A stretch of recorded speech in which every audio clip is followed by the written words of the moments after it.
Bugün kim жеңе?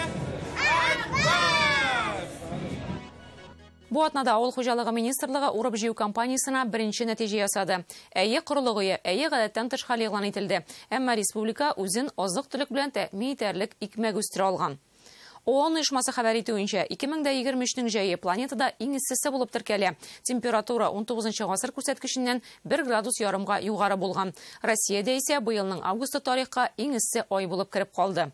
Чагыштырып карасак, белгечләр быелгы җәйне 2010 елныкына охшата. Ул чакта республика нибары 1,5 миллион тонна ашлык үстергән иде. Быел 3,5-нан артып китте. Бу соңгы 12 елда яңа технологияләрне үзләштерә башлау нәтиҗәсе диләр. Һәр таякның ике башы булган кебек, уңыш булу булмауның да ике ягы бар. Быел ул артык күп түгел, ләкин җитештерүчеләр аның бәясе юк ди. Шулай ук узган елның рекордлы күләмдә җыелган ашлыгы да җитештерүче файдасына булмаган. Ул сатылып бетмәде, урын алып ята, димәк көтелгән өстәмә керем дә юк. Икенчедән, хәзер исә ул ашлык базарында бәяне арттырырга мөмкинлек бирми.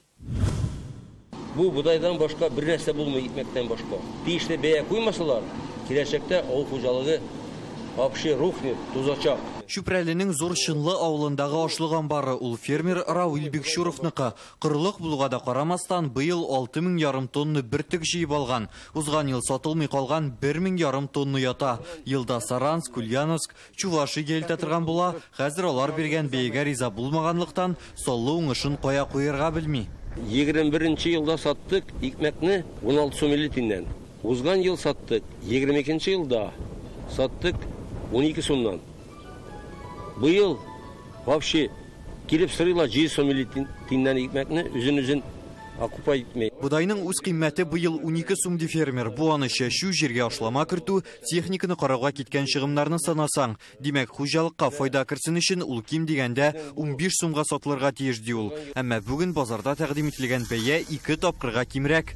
План экономика булса, менә бу авыл хуҗалыгында эшләүче кешеләрне продукциясын сатырга юллар күрсәтеп, конкретно ценаларны куеп, например, мин будай әйтәм, 3 класска 17 сум дәүләт тарафыннан булырга тиеш. 4 класска әйтик 15 сум 50 тин. 5 класска әйтик 12 сум 50 тин. Менә шундый бәяләрне куймасалар, авыл хуҗалыгы аска таба китәчәк, бетәчәк. Шушы рукавларда былтыргыдан бирле 52 миллионлык табыш ята. Без аны Хаман берничә таба алмыйбыз әле. Бу проблема бүген кеше җитештерүчеләр генә түгел, зурларына да кагыла. Кайбышның август җәмгыятендә узган ел 4000 тонна бертиклене сата алмаганнар, 50 миллион сумнан артык табыш кермәгән булып чыга. Үзләштерелмәгән ашлыкны вакытлыча саклау өчен 22 капчыкка салып куйганнар, берсе 50 мең сум тора. Быелгы 80 мең тонна уңышны да шуларда саклыйлар. Анысының әле 1 килограммы да сатылмаган. Аларга тоже күп затраты булды инде. Бер тапкыр сакладык, аннары рукавларны ачып, чистарттык, жаңадан рукавларга тутырдык. Хаман пока реализация булмый аларны. Кайбыш бүген амбарларында иң зур күләмдә ашлык булган аграр районнарның берсе 100 мең тонна бертиклеләр складта ята. Уңыш әрәм калмасын өчен районда 20 мең тонна гына запас булырга тиеш ди белгечләр. Хәзер 5 тапкырга күбрәк. Бу булырга тиеш фиксированный бәя с учетом безнең затрат, чтобы безгә ничек әйтим, файдасы калсын дип. Ашлыкка бәянең кискен төшүен узган елдан калган уңышның күп булуы белән аңлаталар. Бу хакта авыл хуҗалыгы министры да әйтте. Хәзер мәсәлән Татарстанда узган елгы 600 мең тонна үзләштерелмәгән бертикле бар. Быелгы 3 миллион 600 мең тоннаны да фермерлар түбән бәядән сатарга теләми. Әйтик, август ахырына арыш бәясе 6 сумга калган, 22%ка төшкән дигән сүз. Будай 9, арпа 17%ка арзанайган. Тик шулай да калган ашлыкны без сатып бетерергә тиеш ди ул. Бәя ел ахырына күтәрелеп җитештерүчене сөендерер дип өметләнәләр. Уборка вакытында бәяләре бар. Гелдә шулай ким төшеп беткәндә сортировать итеп, чистартып, барыбер саклауга салып куярга кирәк. Аның бәясен без әзрәк арттыр дип торабыз, но бүген нинди уровень арттыр дип әйтә алмыйбыз. Барыбер сентябрь, октябрь әзрәк көтәргә кирәк.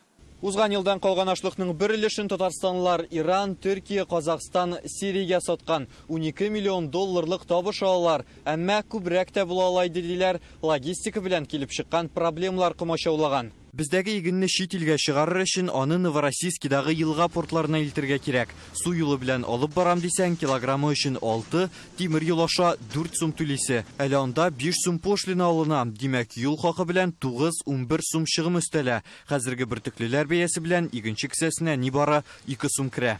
2 сум ул нәрсә? 25-30% булганда гына рентабельность.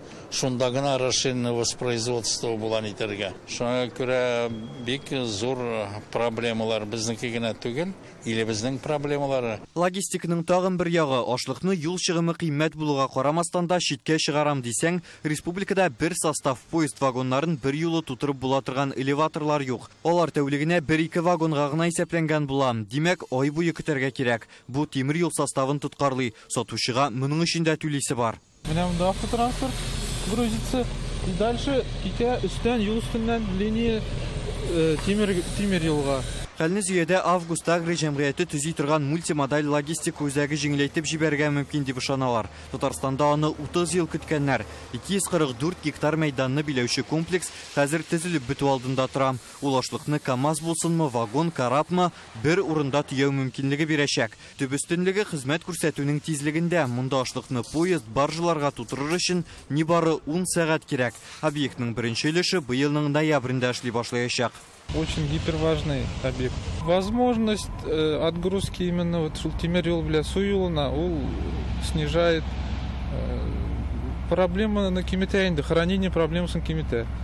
Потому что машина бля логистика ташу бик кайбаткатшы. Шуңа күрә Суюлы железнодорожный транспорт бик авто белән чагыштырганда күпкә выгодныйрак. Бу элеваторда ашлык саклау өчен өстәмә урыннар булдырам. 16 цилиндр савытка бер юлы 120 мең тонна керә. Елына исә егәрлеге 400 мең тоннага исәпләнгән. Билгеле ашлыкка бәя күтәрелмәсә, уңыш анда еллар буе сатылмый ята ала. Әмма җитештерүчеләр быел киткән чыгымны капларлык һәм яңа уңышка нигез салырлык файда эшләргә өметләнә әле. Ашлыкны кыш түгел икән, язын сатып булса да. Рүзәл Шарипов, Лейсан Саитова, Ленар Хуҗиәхмәтов, Адымнар.